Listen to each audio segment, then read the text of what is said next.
istilahnya kan kalau misalkan jauh tuh rasanya kayak kangen aja ya, terbayang-bayang gitu ya, istilahnya nunggu hari itu lama banget gitu ya.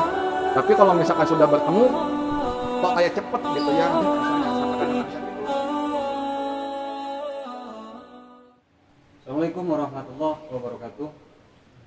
Para pemirsa, para sufi dimanapun anda berada, semoga anda dalam keadaan sehat.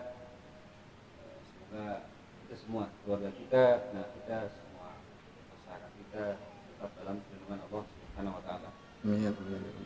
Ketemu lagi dalam sesi kisah inspiratif dari Badan Sufi. Bersama ini kita masih dengan tokoh kedai Sufi bin Asufi, Koh Abdul Syafii.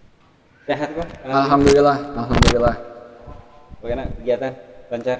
Alhamdulillah lancar. Aktivitas? Aktivitas juga begitu lancar, alhamdulillah. Oke, sesuai dengan kan tema ya janji kita tentang konten yang lalu, ada satu pertanyaan nih dari viewer kita nih tentang pemaknaan tentang zikir. Yang pertama itu zikir.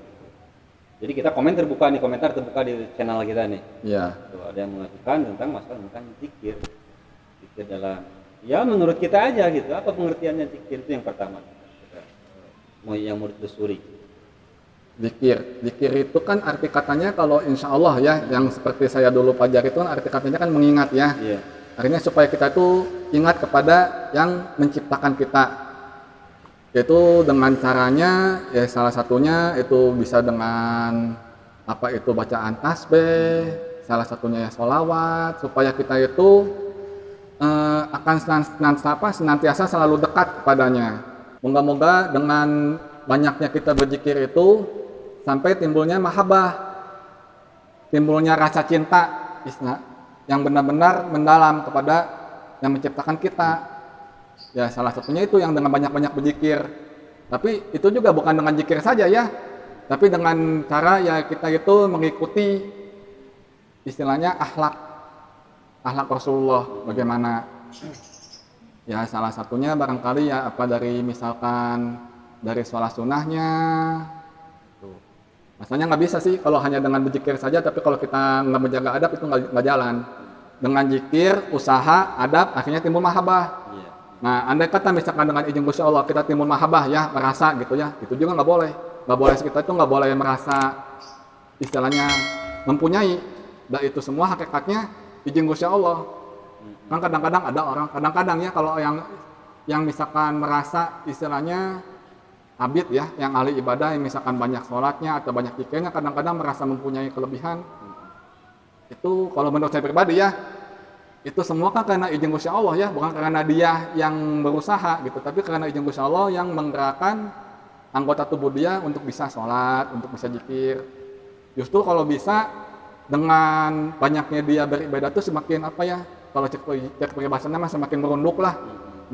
Ilmu padi. Ya, ilmu padi begitu. Pada dasarnya manusia itu ya la haula wala quwata illa billah lah istilahnya. Jadi tiada daya dan upaya kecuali hanya izin Gusti Allah dalam segala dalam semua hal ya istilahnya, baik itu misalkan dalam ibadah, apa itu pekerjaan, semuanya. Jadi tadi hubungan korelasi, jadi zikir itu orientasinya pertama mungkin nanti orang yang berzikir itu tertuju pada konsep mahabbah. Ya, itu titik akhir ya istilahnya. Kita kan istilahnya moga-moga dengan yang Gusti Allah tuh istilahnya bisa dekat gitu ya. Dekat itu bagaimana? Ya salah satu dengan zikir itu sampai timbulnya mahabbah, rasa cinta. Seperti kalau misalkan ini ya seperti saya pengalaman dulu aja lah. Waktu saya misalkan bobogohan ya. Nanti kita bantu translate. Waktu saya bobogohan dulu sama istri, istilahnya kan kalau misalkan jauh tuh rasanya kayak kangen aja ya, terbayang-bayang gitu ya, istilahnya nunggu hari itu lama banget gitu ya. Tapi kalau misalkan sudah bertemu kok kayak cepet gitu ya, istilahnya sampai kadang nggak bisa tidur. Nah, bagaimana istilahnya rasa itu istilahnya isinya timbul begitu kita zikir. Gimana caranya? Kadang-kadang kan kita malah terbalik ya istilahnya. Berarti kalau gitu zikir ada berbagai tingkatan. Insya Allah ya istilahnya kan sebagai ada makom-makomnya. Ya. Pengertian umum kan ya zikir hanya sebatas membacakan beberapa kalimat, ya udah beres. Dengan hitungan-hitungan ya tertentu udah beres gitu. Jadi kalau misalkan dalam tanda kutip, misalkan dalam tasawuf berarti ada Insya Allah. tingkatan, termasuk bilangan-bilangannya kan? Zikir. Iya. Kalau untuk bilangan sendiri kan itu istilahnya kalau zikir mah itu kan ada dari gurunya sendiri barangkali ya yang isinya untuk mencapai fadilah-fadilah tertentu istilahnya dan memang sudah dari apa sampai yang bersambung kepada Rasulullah ya istilahnya untuk mencapai dalam tahap membersihkan diri, menyucikan diri. Oke, untuk mahabbah sendiri ini tadi diartikan apa? Cinta. Cinta. Menurut bahasa kita kan cinta. Betul. Saya berpikiran pandangan bahwa cinta itu lebih ke apa ya? Kecondongan batin. Betul. Condongnya batin terhadap satu perkara. Ya mungkin seperti itu pandangan saya kan. Betul. Soalnya bingung kalau melukiskan cinta kan. Kalau jatuh cinta bisa dilukiskan. Kalau putus cinta bisa dilukiskan. Tapi kalau jatuh cinta agak sulit. Gitu. Cinta diartikan kecondongan batin. Ini kan hampir apa ya? Identik zikir dan cinta. Kalau saya pernah baca satu kajian ada disebut indikator cinta. Jadi tanda-tanda seseorang dikatakan ini mencintai. Ya. Misalkan seperti ini. Dulu waktu bobogohan, kan kalau dasar cinta pasti kan ingat kan. Betul. Apa yang misalkan apa yang dia suka, apa yang ini kan kita berusaha mengikuti ya istilahnya semaksimal mungkin. Iya. Nah, begitu pula ya kalau bisa dengan izin Gusti Allah rasa cinta kita itu bagaimana supaya bisa sampai ya itu ke Rasulullah. Ya salah satunya dengan mengikuti adab-adab Rasulullah. Ketika tertanam rasa cinta, kita lawan jenis pasti ada rasa ingat. Betul. Kan tidak hanya cukup dengan ingat. Kalau kita kan sekarang bisa lewat WA, betul, berkirim surat dan sebagainya. Mungkin dalam literatur tasawuf kan ada puisi dan sebagainya. Mungkin bisa dibenarkan kan ekspresi cinta itu. Jadi cinta yang haknya cinta itu hanya kepada Allah dan Rasulnya ya istilahnya.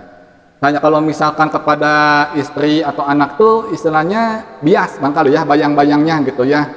Takutnya kalau menurut saya pribadi ya takutnya kalau kita misalkan cinta kepada selain Allah dan Rasulnya itu takutnya malah jadi syirik menduakan. Kalau saya pribadi ya, masanya kan takut masanya kalau masalah cinta masanya kayak ke identiknya nanti masanya ke keyakinan gitu ya. Justru menumbuhkan cinta ini kan untuk memperkuat keyakinan kita. Kalau tadi cinta berarti kan ada lawannya cemburu. Lu bagaimana menurut Pak Busak? Cemburu. Ya. Biasanya kalau kita misalkan di mabuk cinta, betul. Objek yang kita cintai dengan orang lain ada rasa cemburu kan? Dan dalam pengertian ini gimana maksudnya? Cemburu. Berarti kalau itu alhamdulillah ya kalau cemburu kalau menurut saya pribadi ya kalau dalam konsep tasawuf barangkali ya. Itu kita barangkali dianugerahi dengan rasa ketidaksukaan yang dibenci oleh Allah dan Rasulnya itu. Tapi kayaknya sulit ya masalahnya. Misalkan seperti ini, ada seseorang dekat dengan Allah, kita cemburu nih pada orang itu, nama kita tidak.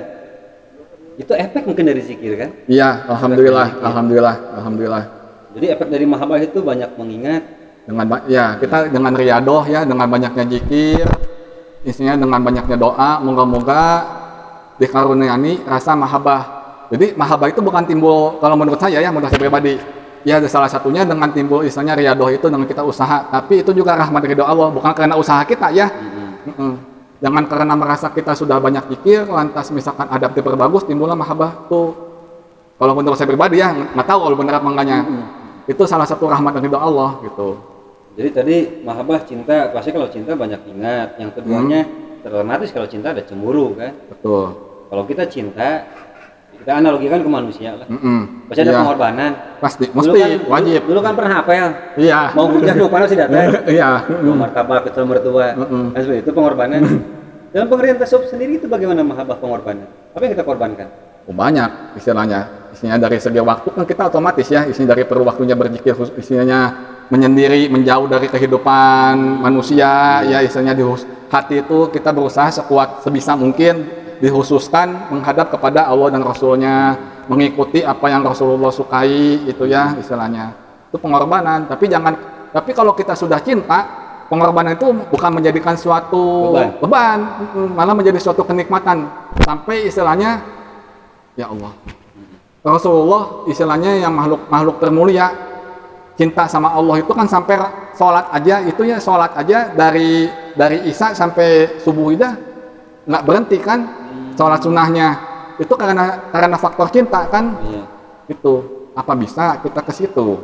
Nah, membayangkan insya Allah bisa kita. Membayangkan bisa ya, membayangkan. Nah itu aja. Jadi tadi mahabbah, banyak mengingat, ada rasa cemburu, terus ada pengorbanan. Biasanya kalau seseorang dimabuk cinta, ini si objek yang dicintainya pasti kan jadi tempat curhat. Betul. Jadi tulisnya curhatnya tidak ke tetangga kan? Betul.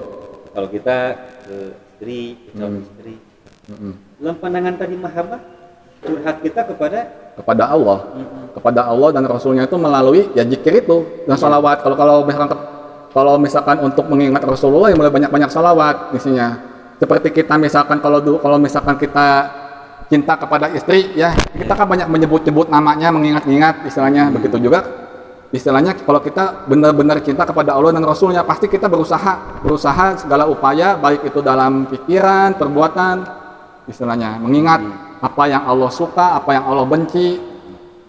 Walaupun barangkali nggak mungkin kalau seperti Rasulullah, tapi setidaknya lah sedikit-sedikitnya bisa lah gitu. Dan poin yang terakhir itu akhirnya bakal menimbulkan ketaatan. Insya Allah. Jadi kalau kita rumuskan pemirsa dalam filosofi cinta, ya kan ya, ini dua pandangan. Saya menganalogikan kepada manusia. Ketika seorang yang katakan mencintai, otomatis banyak mengingat. Pertama menyebut nama. Tidak hanya cukup menyebut nama tidak mengobati kerinduan. Betul. Pasti kita kan berikhtiar untuk yang kedua bakal mengikuti perilakunya. Gitu. Ada rasa cemburu, terus ada pengorbanan, dijadikan tempat curhat, yang terakhir taat. Ini kan prinsip-prinsip biasanya suka dilaksanakan dalam kehidupan rumah tangga, kan gitu. Kan itu juga taat sama istri, Pak, amin kan cinta, kan gitu. Istri berjalan sama orang lain kita cemburu, kan gitu. Kalau tidak ada kita sebut. Itu mah kewajiban. Maksudnya kalau benar cinta itu tidak ada keluh kesah. Kadang-kadang kan kalau kita dalam rumah tangga, misalkan punten pangnyandakeun misalkan acuh nya nurut, tapi kadang-kadang hati osok makatek. Kalau cinta benar tuh nggak sampai ke situ, insya Allah ya. Dalam pengertian mahabbah, yang satu lagi ini rasa cinta ya versi manusia lah. Ya. Tapi mungkin alangkah baiknya kalau rumusan cinta ini diterapkan kepada yang maha kuasa gitu. Tapi ini perlu proses kan itu. Wajib malahannya, sebab kalau misalkan kita cinta kepada makhluk, dan nanti yang ngasih syafaat siapa nanti di sana? Dan istri udah mau bisa ngasih syafaat.